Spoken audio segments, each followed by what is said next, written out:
नमस्कार दोस्तों, मैं हूं ओमपाल प्रसाद आपके साथ। और आपको बता दें कि सत्य, झूठ, धोखा, अगर बात करें हम अध्यात्म की, तो लोग कहते हैं कि भाई धूम ढकोसला और पाखंड। तो अब जानना ये होगा कि सनातन धर्म की पद्धति में क्या है पाखंड और क्या है धूम ढकोसला, या हम बात करें लोगों के विश्वास की, कि भगवान के ऊपर किस प्रकार का विश्वास करते हैं और कैसा होता है ये विश्वास और अंधविश्वास। इसके लिए हम पहुँचे हैं फारूक नगर रोड, सुल्तानपुर झील, जहाँ पर मौजूद है मनु भैया जी शनि धाम। और शनि धाम के जो महंत हैं परम पूज्य मनु भैया जी, आज उनसे हमारी मुलाकात हुई है और उनसे हम बात करने पहुँचे हैं कि क्या कहते हैं वो इस अध्यात्म के लिए, हवन के लिए। और उनके यहाँ बड़े बड़े बोर्ड लगे हैं, वहाँ पर लिखा हुआ है मंत्र चिकित्सा, हवन चिकित्सा। अब देखना ये होगा कि किस प्रकार की है ये चिकित्सा। जय शनिदेव महाराज। जय शनिदेव। आदरणीय है, बताइए। तो महाराज बड़ा अच्छा भव्य शनिधाम है और यहाँ पर बहुत सारे लोग देख रहा हूँ कि शाम के समय भी हवन कर रहे हैं। तो ये हवन की प्रक्रिया सुबह से शाम तक किस प्रकार होती है? ये हमारी तो ऋग्वेदीय वेदीय पद्धति है और चारों वेदों में हमें केवल यज्ञ के बारे में मिलता है। और इतना मिलता है कि शुरू से लेकर आखिर तक अग्निदेव जो हैं वो बाकी जितने भी हमारे 33 कोटि देवी देवता हैं उन सब के मुख तक ये ग्रास, ये कोर पहुँचाते हैं। और उन सबको इस वायुमंडल के जरिए ये सुगंधिया, असल में देवताओं का भोग जो है वो सुगंधिया है, और जो मलिनता है वो दुर्गंधिया जो है वो उनका भोग है, जो प्रेत रूप में घूमते रहते हैं। अच्छा, यहाँ पर देख रहे हैं कि आपके यहाँ दीपदान काफ़ी बड़ा प्रांगण है। ये तो यहाँ पे काफ़ी लोग एक बार में दीपदान करते होंगे। देखिए, शनिवार एतवार को 4 से 5 हज़ार दीपदान होते हैं और उतना बहुत है। पूरे महीने में हम तकरीबन 1-1.25 लाख दीपदान करा देते हैं, यानी या फिर कई बार बहुत ज़्यादा भी हो जाता है, यानी कि 1.25 लाख तकरीबन एक सप्ताह में हो जाता है।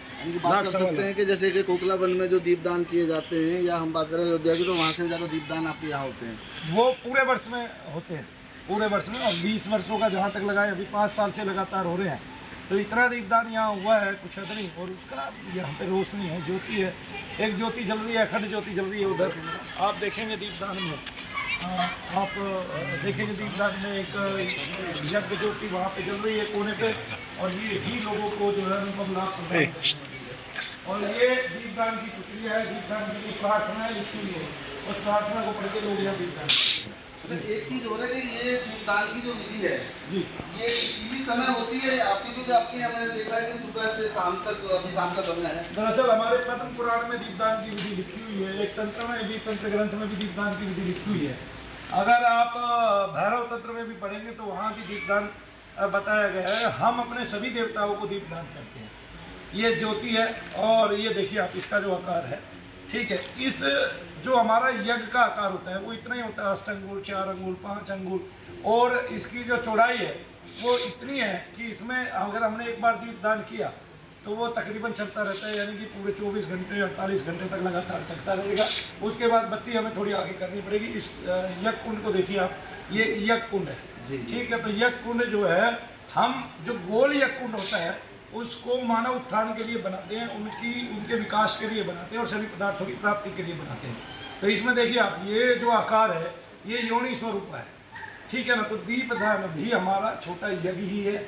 इसके माध्यम से अग्निदेव जो इस तेल का भक्षण कर रहे हैं, उस तेल को वो जो है देवताओं की बुभुक्षा शांति के लिए प्रदान करते हैं। इससे हमें, जैसे हम यज्ञ करते हैं उसका जो लाभ है, इससे भी हमें वही लाभ है। अच्छा, शनि धाम का अखंड दीप कह सकते हैं इसमें। ये जो दीप जला हुआ है तो काफ़ी बड़ा है, ये अखंड दीप है। और बाकी लोग आते हैं वो अपनी अपनी श्रद्धा के अनुकूल छोटे छोटे दीप जलाते हैं। और ये दीप हम 21 की मात्रा में जलवाते हैं। एक बार में एक आदमी 21 दीप जलाता है। अच्छा। और वो दीप अपने घर से नहीं लेके आता, तो यहाँ से भी उसको प्राप्ति होती है दीपदान।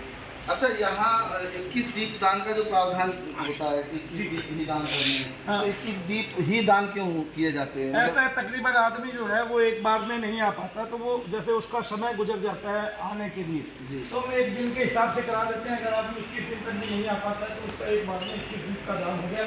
ऐसे तेल डालते हैं, बाकी डालते हैं, और ये दीप दान होता है। जी। ये यहाँ पर दीपदान की विधि जी, का पालन दीपदान किया ये जाता है। करके रखते हैं और तैयारी करते हैं और दीपदान यहाँ से हम ताकि जो लोग आते हैं, जो श्रद्धालु आते हैं, उनका समय ज़्यादा ना नष्ट हो। हाँ, समय ज़्यादा नष्ट ना हो और जो व्यर्थ है, जैसे तेल का जो व्यर्थ है वो कभी भी यहाँ पे वेस्टेज यहाँ पे नहीं होती है। जैसे अन्य शनि धामों में जहाँ भी है वो किसी न किसी प्रकार से इस कड़वे तेल की जो है व्यर्थता होती है बहुत ज़्यादा और वो पैरों में ही निकला रहता है। तो यहाँ शनिदेव महाराज की प्रतिमा जी, याद यहाँ पे भगवान के चरणों में तेल चढ़ाया जाता है और हम सब भगवान के बच्चे हैं, उनके चरणों में तो हम तेल चढ़ाते हैं, ऊपर नहीं चढ़ाते हैं। वैसे लोग चढ़ा जाते हैं, वो बात अलग है, लेकिन मैं केवल चरणों पे श्रेय देता हूँ कि ईश्वर को, हमारे प्रभु को तेल तो पसंद है ही, तेल से बने हुए अन्न पसंद है सबको। तिल्लान और तेलान, तेल से बने हुए यानी कि सरसों के तेल से बने हुए जितने भी अन्न पदार्थ हैं वो सब शनिदेव को की प्रसन्नता। यहाँ पर एक महत्वपूर्ण बात सामने आई, जैसे कि आपने बताया कि हम चरणों में ही तेल चढ़ाते हैं, लोग बाहर ऊपर चढ़ा जाते हैं। तो देखा है मैंने बहुत सारे शनि धामों में। देखिए, एक युग था, प्रमाण पुराण में एक कथा आती है जिसमें शनिदेव महाराज को भगवान हनुमान जी महाराज ने तेल चढ़ाया था और घाव भी उन्होंने दिए। और जब घाव उन्होंने दिए तो तेल चढ़ाया, वो ठीक हो गए। और जब उनके घाव ठीक हो गए तो आज वो घायल तो है नहीं, तो हम खाम का कहें उनके पूरे बदन पे तेल लगते हैं और पूरे बदन पे तेल लगाते हैं। दरअसल शनिदेव महाराज का जो जितनी भी प्रतिमाएं हैं वो स्थूल होती हैं और स्थूल प्रतिमा शनिदेव महाराज की जो है वो सबसे स्थूल तो जो धारा प्रवाह जहाँ पे शक्ति उत्पन्न हुई है वो महाराष्ट्र में है, शिंगना में। लेकिन फिर भी उसके अलावा शनिदेव महाराज की बहुत मूर्तियाँ बनाई जाती हैं।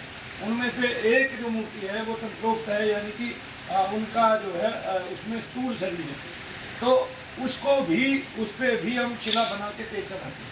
तो इस तरह से तो ये तेल चढ़ाया जाता है। यानी कि सभी जो शनि धाम हैं, सभी श्रद्धालुओं के लिए ये आपका संदेश है कि वो पूरी प्रतिमा पर तेल ना चढ़ाकर उनके चरणों में तेल चढ़ाएं। चरणों में तेल चढ़ाए, ज़्यादा हद तक तेल मनोकामना सिद्ध होती है। उनको तेल लगा के ऐसे करते हैं ना, मलते हैं, वो भी उचित नहीं है। हालांकि उनको तेल के अन्न पसंद है, लेकिन फिर भी ये चढ़ाते हैं। अब हम क्या करते हैं कि इसी तेल से दीपदान करा देते हैं, तो यही तेल जो है भगवान के चरणों पे चढ़ता है और फिर वही भगवान के मुख तक ही पहुँच जाता है वापिस हमारे पितरों के लिए। तो इस तरह से हमारी वेस्टेज नहीं होती तेल की और हमने इसका बहुत खास ख्याल रखा हुआ है। और इससे जो हमारी थोड़ी बहुत बचत आती है उससे हमारा क्या लगता है, इससे भंडारा आदि भी लग जाता है। तो ऐसे जी बजरंगबली बालाजी महाराज जी वो तो है यहाँ पर जी। और यहाँ शनिदेव महाराज का शनिधाम है ये, और यहाँ पर बालाजी की भी पूजा यहाँ भी है, वहाँ हनुमान जी की है, भगवान शंकर पधारे हुए हैं। हमने एक माता को छोड़ के बाकी हमने यहाँ सभी देवता पधारे हुए हैं।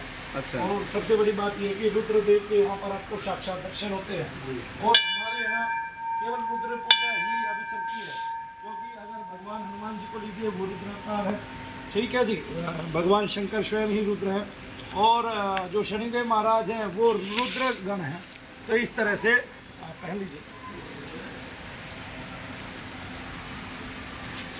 तो इस तरह से यहाँ पर चलता है। तो हमने यहाँ पे और कोई अभी प्रतिमा पधारी नहीं हुई है, समय समय आएगा, थोड़ा बहुत बड़ा होती रहेगी, ऐसे ही तो बचत इसमें लगता रहेगा। जैसा कि साल के 365 दिन आप यहाँ पर एज ए वर्क करते हैं, ड्यूटी करते हैं, सुबह 9 बजे या 10 बजे आ जाते हैं, शाम तक रहते हैं, कैसे कर पाते हैं आप ये? देखिए, ये मेरा काम ऐसा है जी, क्योंकि आपने एक बात सुनी होगी, आपने मुसलमानों को 5 टाइम नमाज करते हुए देखा। जी जी जी। कुछ लोग उसमें इतने पक्के हैं। हमारे एक ऋषि ने, विशुद्धानंद जी महाराज ने कहा था, जो क्षण का ख्याल रखते हुए साधना करेगा उसको सिद्धि अवश्य होगी। मैं सिद्धि किसी को नहीं मानता, मैं सिद्धि सिद्ध हस्तता को मानता हूँ। जैसे कोई कुम्हार है, वो मटके बना रहा है, एक टाइम में वो कितनी भी तेज चाक चलता रहता है, उसका हाथ अपने आप घूमता रहता है, और जब मटका एक आकार ले लेता है, सेम उतना ही 8-10 किलो जल का, तब वो वहीं पे वो कटिंग कर देता है उसकी। और जब वो बड़ा मटका बनाता है तो उसी के आकार का वो मटका बना पाता है। तब उसको इतना अभ्यास होता है, कुछ हद नहीं। वो पहले दिन में ऐसा अभ्यास नहीं कर पाता है। अपने पिता के साथ पहली बार बैठा है, पता नहीं कितनी बार मिट्टी को ख़राब करेगा, कितनी बार उसको चाक पे चढ़ाएगा और बार उसके आकार देगा।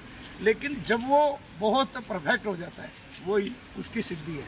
इसी तरह से जैसे मैं 20 साल से यज्ञ करता हूँ और मंत्र जाप करता हूँ, तो जो शब्द है उसकी सार्थकता सिद्ध हो जाती है। तो उस जो शब्द है वो समय समय पे कुछ देता है। जैसे शुरुआत में वो इष्ट का आकर्षण करता है, फिर वो संसार का आकर्षण करने लग जाता है, फिर वो धनादि का आकर्षण करने लग जाता है, फिर वो आपको उसी इष्ट का स्वरूप आकार प्रदान करने लग जाता है, फिर वो आपका ऐसा वैभव बना देता है, ओरा बना देता है कि आपके ओरा में आके भूत प्रेत अधिक नष्ट होने लग जाते हैं।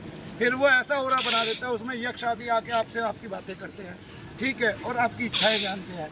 एक टाइम में ओरा ऐसा हो जाता है कि जब आप इन सबको नीचे छोड़ देते हो कि एक टाइम में ओरा ऐसे हो जाता है, ईश्वर स्वयं आके आपके अंतर में जो है वो घट कर लेते हैं। आप आंखें बंद करते हैं और केवल उसी का ध्यान करते रहते हैं, उसका तेज देखते रहते हैं, तेज स्वरूप देखते रहते हैं और उसी का साक्षात्कार करते रहते हैं। ये वहीं से शक्ति ऊर्जा आपको मिलती है कि आप यही, और ये बिना अगर आप ये चाहें, देखिए मेरा काम भी ऐसा है, जैसे हम भूत प्रेत का काम करते हैं, उनको रोजाना मारना पड़ता है, एक दिन मारा एक दिन नहीं मारा, ऐसे गड़बड़ हो जाती है। और जितने लोग आते हैं उनको समय देना पड़ता है, बहुत दूर दूर से लोग चल के आते हैं, आपने सेवा करनी है, सेवा के अलावा आपने कुछ नहीं करना, तो आप रोज ही सेवा कर लेना, ठीक है। इससे दो काम होंगे, एक तो क्षण का ख्याल रखते हुए आपकी साधना बढ़ेगी, आपको उसकी सिद्धि मिलेगी, सिद्धस्ता मिलेगी। जैसे आज आपने देखा कि एक आदमी को डॉक्टर का सब कुछ बताया गया, लेकिन जब मैंने उसके लड़के के, विश्वजीत नाम का लड़का था, आपने एक वीडियो बनाई, जब मैंने उस लड़के के शरीर को थोड़ी देर तक मालिश की, थपथपाया, तो आपने देखा उसके पूरी बॉडी के दर्द गायब हो गए। जी, उसका शरीर खुलने लगा था। हाँ, खुलने लगा, वजन हल्का पड़ गया, ये सारा कुछ उसके साथ